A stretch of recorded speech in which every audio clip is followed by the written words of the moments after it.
Member Parliament Attorney Nagib Sinarimbo kinamtinang pagkamatay ng isang kindergarten student matapos tamaan ng ligaw na bala. Detalye na balita mula kay Jun Di Makutak, Aris 19. Assalamualaikum, Brother Jun. Alaikumassalam, Kuyang Angel.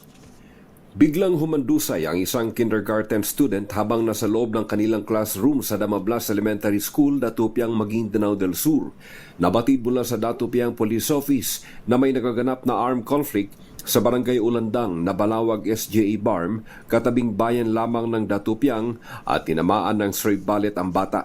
Ang pangyayari ay mariing kinondina ni Member of Parliament Attorney Nagib Sinarimbo. Sa kanyang public statement, napakasaklap umano na ang isang batang nag-aaral pa lamang magsulat ng kanyang pangalan ay biktima ng karahasan sa loob mismo ng silid-aralan. Hindi karapat-dapat sa sinumang bata na makaranas umano ng bunga ng karahasan na kagagawa ng mga nakakatanda.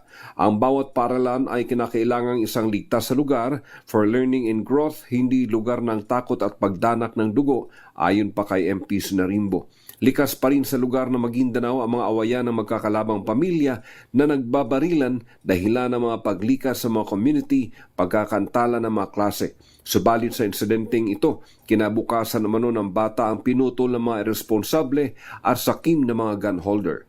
Dapat umanong may managot. Panawagan ni MP Sinarimbo na ilunsad ang isang malalimang investigasyon sa insidenteng ito at hindi dapat palampasin. Magugunitang napapansin na rin ng national government, partikular na isang senador, ang kumakalat na public display ng mga baril sa social media mula sa Mindanao. Isa mo na itong dangerous signal, isang babala ng patuloy na paglaganap ng mga karahasan gamit ang mga marami-rami pang loose firearms, partikular sa dalawang probinsya ng Maguindanao.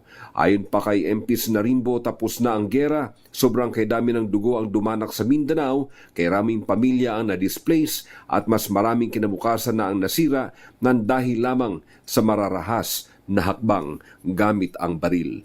Mula sa Central Mindanao, RH19, Jun Di Makutak, DZRH, una sa Pilipinas, una sa Pilipino. Sukran, Jun. Magan!